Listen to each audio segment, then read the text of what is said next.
We're parents, teachers, and educators, and like you, we're passionate about restoring our culture for Christ. This is Veritas Vox, the voice of classical Christian education.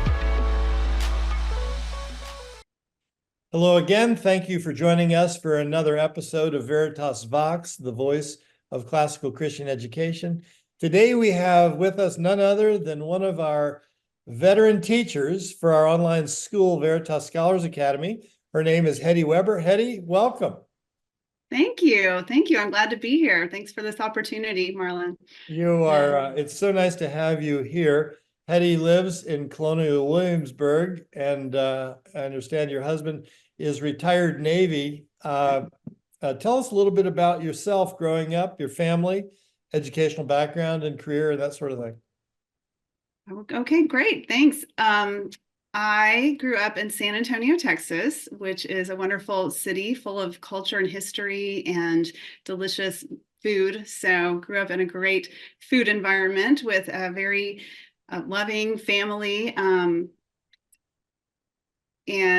went to public school. I didn't go to private school or classical school, but I did take Latin in high school. My mother wanted me to take Latin. I don't know why, but I think it was a, providential God thing that I got introduced to Latin at a relatively young age when it wasn't as prevalent as it even is now, I don't think, back in that time. But so graduated from high school. I went to college at the University of Colorado, but then transferred to Texas A&M, where I graduated with a degree in history. And I met my husband soon thereafter. He was commissioned into the Navy, and we got married pretty young and moved all over the place. We've lived in many different places like Georgia, California, England, and Ohio, and just all kinds of places you wouldn't expect a Navy person to live. But I don't know what the Navy does in Ohio. Well, he was in the supply community, so kind of more the business side. So we did a lot of education and things. And anyway, we've had a wonderful experience with the Navy, and it's been just amazing. We've had 3 children and settled here in Williamsburg, Virginia. I began teaching. I started out homeschooling. We moved here to Virginia after 10 years of moving around, and we've been settled here pretty much ever since. So we've been here since 2004. We've been pretty settled for a long time, and he retired in 2020. So we were able to have that really kind of a stable family, but still have the Navy military experience, which was really wonderful. God's been so good to us. So where was I?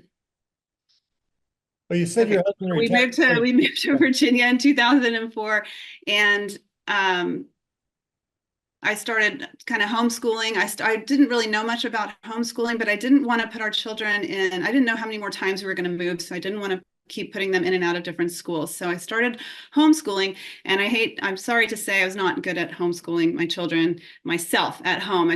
They were all 3 really young together, and a very resistant oldest child to learning. And I was like, this just is not working. And so I started going to the library and researching, and came upon that book, The Well-Trained Mind, which you're probably familiar with that. And I'd never heard of classical school, but that's introduced in that book. And so I started looking at classical schools and found a small classical school nearby, and was hired to teach history there. And my 3 children went to school there, and it was so fun. We went to school together every day, just loved it. And actually the person who hired me was Lori Rogers, who now works here as well at our school at Veritas. So that's a really fun fact. And so she kind of mentored me, and then I ended up taking over teaching Latin when our Latin teacher left. And our Latin teacher also came here, Marcia. I don't know if you remember Marcia from a long time ago, but she was a Latin teacher here as well. And anyway, so that's how I came to be here at Veritas. Now, how long have you been teaching at Veritas? I have been teaching here since 2011. I've been teaching in classical schools since 2007. Yeah, that's wonderful.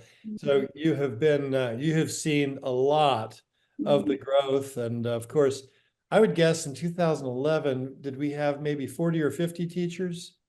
Yes, we had many fewer teachers, and we were on the WIMBA, if you remember WIMBA, Oh, and different world. Well, as you came into teaching at Veritas, you came from teaching in a local, what we sometimes call bricks and mortar school, a school where you go there, kids are in the classroom with you, and now you're teaching in a very different environment. Tell us what it's been like for you, especially in the early years. How would you compare teaching online versus teaching in a classroom, in a physical classroom?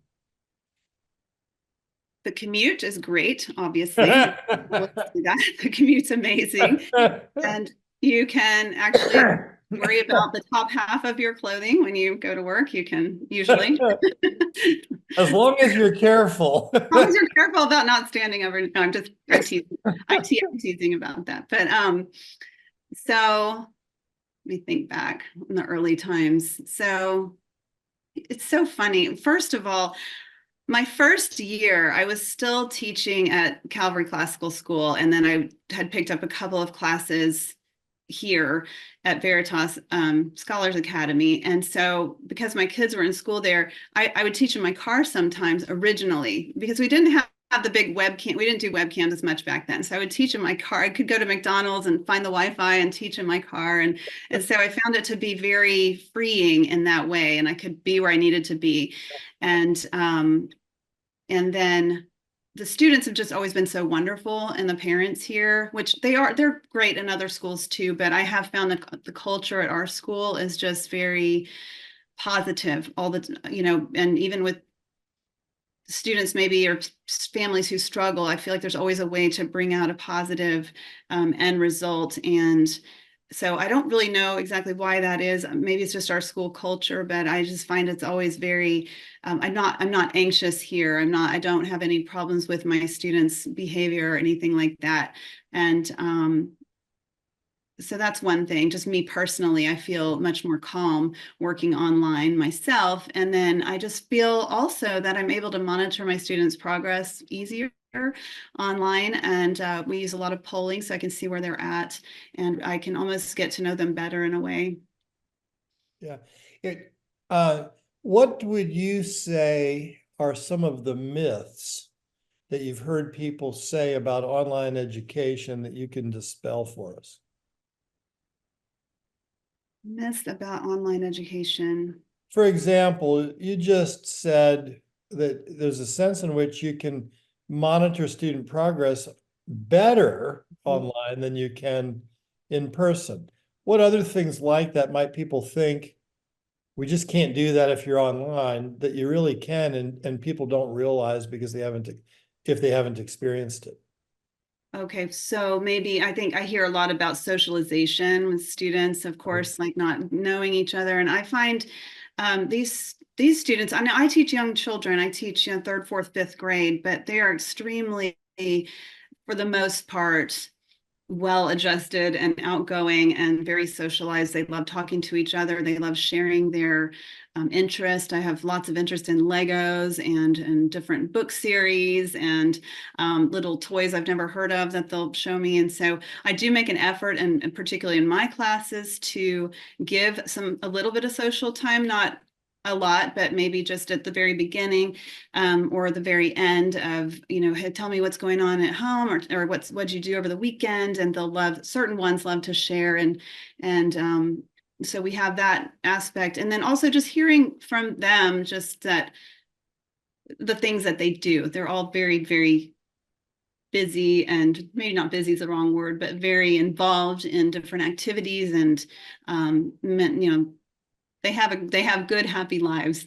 Yeah, that's wonderful. Yeah, I have been amazed at how strong the friendships are that are built completely online. It is, I've said this many times before, but students sometimes come to the end of year gathering celebrating the end of the school year in Lancaster, Pennsylvania, and meet in person their best friend for the first time. And it is so true. And it is just amazing how those things develop in ways that we never even fathomed when we were their age. Yes, exactly. And so I think it's all very positive, and I've seriously never come across any negative. I'm sure there are some here and there, but I personally have not seen that. The parents are very happy. They love the education their children are receiving, and it is important, of course, that a parent be involved. So Yeah. that is one place, and not all parents are able to do that, and they're not all able to be there. And everybody can't all be there to help their children to figure these things out and to navigate their day successfully. So that is an important Yeah. aspect. You have been teaching for more than a dozen years online with us. You've taught, what all have you taught online with us? I have taught, so in the Latin program, Grammar Latin 3, 4, and 5. So that's basically third, fourth, and fifth grade Latin, and Latin Transition 1. And then I've taught Latin 1, which was more of a high school Latin. And I've also done an independent study on Latin Transition 2. Like I had just one student in that, like independent. But you've taught things other than Latin too, haven't you? Latin also, haven't you? Yes, and I teach memory period now. That's for the really little ones. Excuse me. And memory period is just so fun. We kind of go through all of our different subjects and learn all the jingles and chants and songs. And that's a really fun class for younger students. And then I did teach history for a while, but then we went to more of a different format for history. So in the younger years. Very good. Now, let's talk a little bit about Latin. There are a variety of reasons that people will give for this. And there are a lot of people that'll be listening to you that may still think, in spite of the fact that there's been a real resurgence in the understanding and need and application for teaching Latin, but there's still a lot of people out there who don't know the answer to this question. So why do we teach Latin? Why is it important for students to learn Latin? Okay, so we teach Latin, especially in that we start with Latin with young children. And this is something that is very common, or I would say pretty much all classical schools would think that's an important thing to do. Latin is a wonderful foundation to lay for a student's whole education. It's almost like a good thing for the whole child. It's like almost like vegetables and fruit and really great. Latin as vegetables. I've not heard that one. I like it. Yeah, so like just laying that wonderful foundation for good, if you're thinking about your body having good health with good, meat, fruit, vegetables, I feel like for your mind, Latin is like that. And it lays a wonderful foundation for English grammar, comprehension, literacy, and many, many other things, it kind of connects all of our subjects together in a way. You can always find some connection back to Latin, in my opinion. And from what I've seen, just even with science, of course, the classification system is all in Latin, and that's a worldwide classification system for scientists so that everybody, in the science community knows what we're talking about despite different languages. Mathematics, rectangle, triangle, those words all connect back to Latin. Even the word calculus, that word means pebble in Latin. And so, they used to use pebbles and things and rocks for weights and measuring way back when.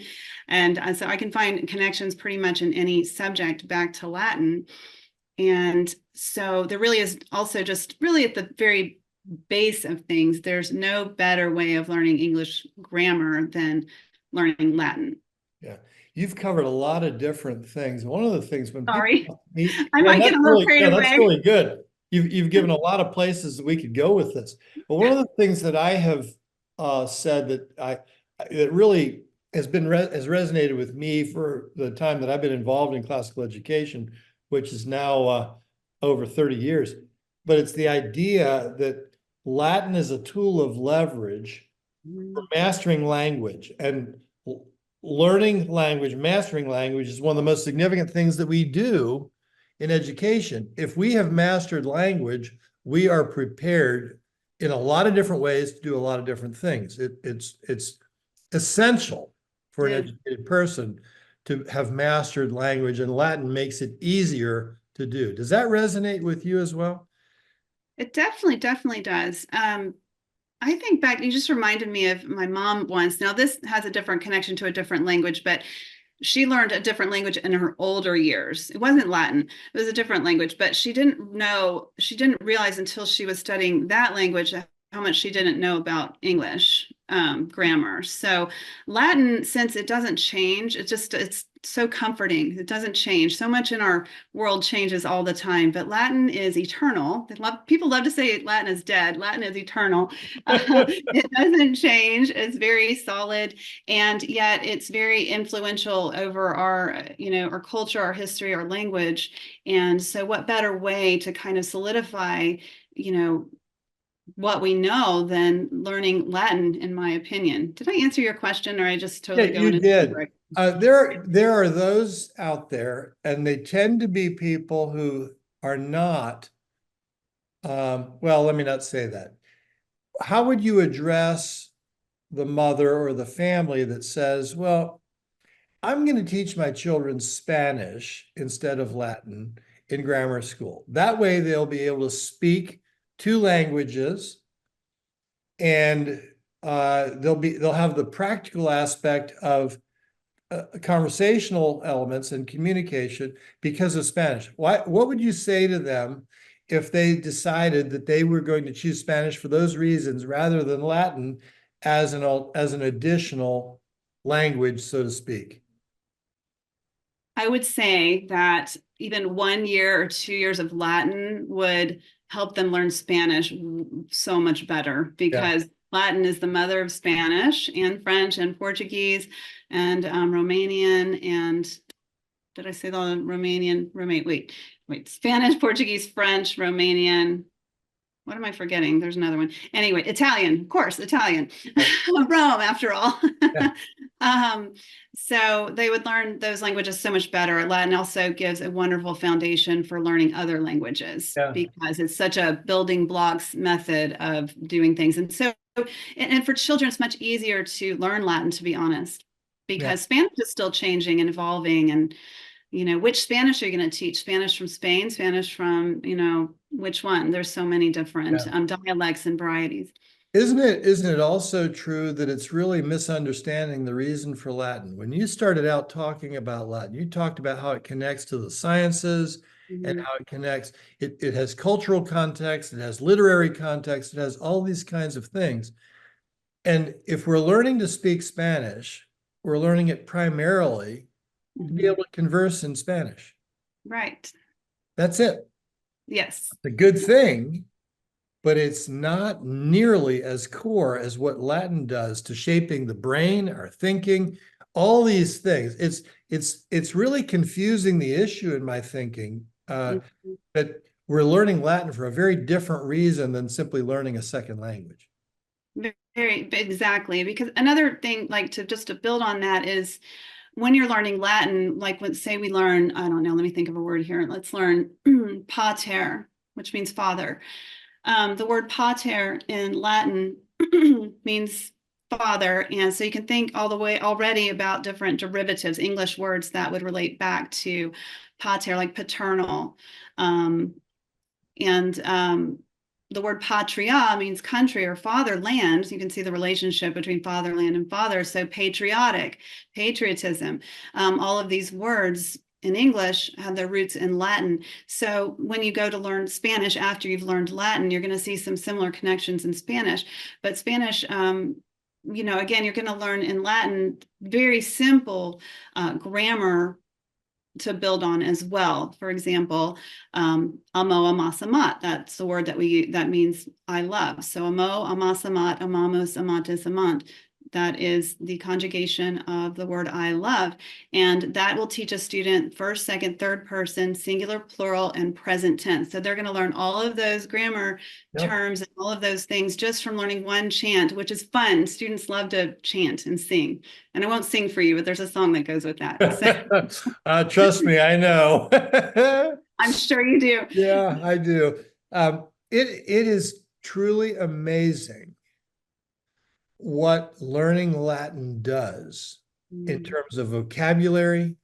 And people look at our reading list and they say, how can a student read that in fourth grade or in seventh grade? And the answer is quite simple. They've taken Latin. Because of their background in Latin and what it's done to their vocabulary, what it's done to their understanding of grammar, they are simply able to read more and bigger, more sophisticated things sooner. And it just leverages education in ways that make people say, how in the world can kids do that? But they do. It is amazing. It is amazing. And like you mentioned before, I think you used the word tool, but we use Latin is a tool to train the mind. Of course, it teaches you about grammar and vocabulary and all these different connections we can make, but there's something about learning Latin itself that helps your mind to think better. And so, I mean, I would compare it to learning an instrument, because I remember when I was even in high school, they did some study with all the students who had taken an instrument and then how that related to their learning abilities. And there was definite connection there. So Latin provides a similar and better foundation for training and tool for training the mind. There's something about the way the language is built. Of course, it's our language is, Western civilization is built on the Roman times, the Rome, and that was their language. So huge influence, huge influence into our language. So learning all of that, I think there's just something intrinsic since we have developed out of that. There's something that just makes sense about Latin to English speakers and then speakers of, again, the Romance languages and things. Yeah, it is. And the other thing, maybe this was the case for you in your high school experience when you took Latin. When I was in high school, our school still taught Latin. And I remember some of the kids that took Latin tended to be those who came from families who had a little bit more of an appreciation of what had been in the past. That was not the case in my family, and I didn't understand that. I took, with a name like Detweiler, you would understand, I probably took German, and I did. And it was helpful and really did serve its purpose. But if we think about taking Latin as an alternative to taking modern foreign language, in high school, we've once again missed the point. The point of taking Latin is to help shape the mind. Mm-hmm. And it was always the case hundreds of years ago and is now becoming the case again with the classically educated that we're teaching Latin when it matters most in grammar school. And you're really at the core of it. I'd be curious if you have some stories or experiences where you've seen students benefit from that, or maybe even some funny anecdotal things that have happened in your many classes you've dealt with. Goodness, you've probably had thousands of students now that have passed through your classes. I think I have. What are some great stories that stick to you and you enjoy telling when given a chance? Well, one just comes to mind specifically, and this was a long time ago, but it was a Latin class. I believe it might have even been a Latin 1 class. It might have been a Latin transition. I can't remember. I feel like the student was a little older than 5th grade, but we went through the whole class and we were coming to the end and the end of the course. And she stayed back one day in class, like she wanted to talk to me after class. So I said, okay. And so we were sitting there and she asked the question, and she was an international student. She was from Singapore. And she asked me, she said, why do people take Latin? She's like, that typical, what we're talking about here. Why take Latin? And I thought, oh no, the student doesn't like Latin. And I'm thinking, okay, I'm going to work up into my spiel of what Latin is and why this is so important and don't give up. And anyway, I went through the whole, what we've been talking about. Oh, it lays this great foundation. It trains your mind. It's like chess. You have to think in steps, and it helps your mind to think better, and you'll learn more, and you'll have connections to science and all these things we've been talking about, connections to history, the Roman Empire, and I go on and on. It probably went on for a couple minutes, and then there's like this pause, and she goes, well, what if I just like it? Because what if I just want to study it because I like it? I thought, oh, that's okay too.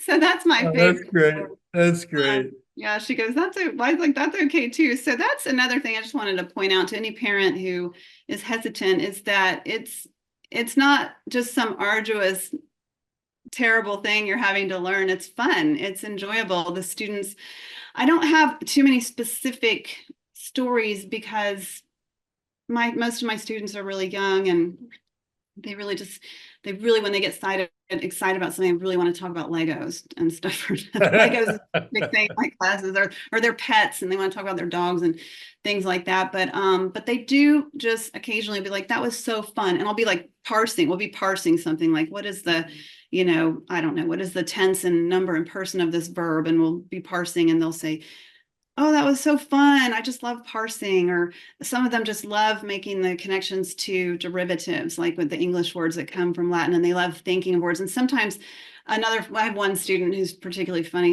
I still have her, it's like her third year, and she will always make up some crazy word. Like, as I'll say, well, just even like throw something out there. Like, I'll be like, okay, what's the new word? Let me just look for one. Like, I don't know, finio, what's a derivative from finio? And then they'll come up with some crazy word that's not a word. And I'm like, well, that should be a word, right? That should be an English word. That is not an English word. So we'll have fun with words. I'm like, let's have fun with words. And I just think that's a big part of Latin is having fun with words and just enjoying the subject.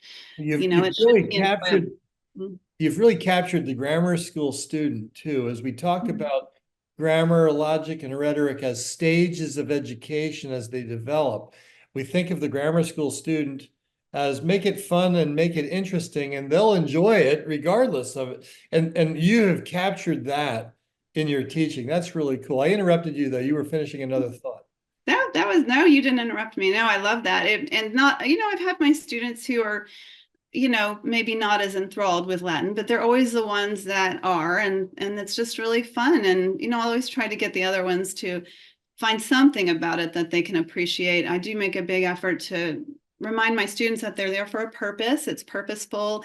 And that I heard somebody, I don't know if it was Doug Wilson, it was the best quote, and I've been looking for it and I can't find it. So maybe you know what it was, but it was like, you may not remember any of the Latin you learned, but Latin will affect everything else you learn from that point on. I believe that, and that sounds really good, but I can't help you with the quote. I'm sorry. I don't remember. I can't find, I read that and I thought, wow, that's a great thing to say. So anyway, yes. So those are I love my little grammar school students. They're really fun and we have a good time. Yeah. Well, you have been a real part of the institution that's being built, a key player. And I don't know of anything really that's more significant than of shaping young people than it is to cause them or to help them continue to love the creativity that comes through education, and especially in this core discipline of Latin that you've been able to shape them. It's made a huge difference. Do you have any stories of students that came back to you recalling how much they appreciate what you did for them maybe 10 years later? I do once in a while, especially during Teacher Appreciation Week, which we have is lovely. We have our students give us this wonderful group letters during Teacher Appreciation Week. It's such a sweet time, but I always seem to have a couple that'll talk about how they really enjoyed learning Latin and they're going to do other things now, but it really helped them. And or I'll have an email every now and then from a student, just remember me. I'm like, of course I do. And yeah, we have a great student body here. Doesn't feedback like that just make it all worthwhile? Oh, definitely. I love it. I love it. I think it's we just have such a really lovely community here. So. Well, Hettie, thank you so much for what you do at Veritas, what you do in the lives of students.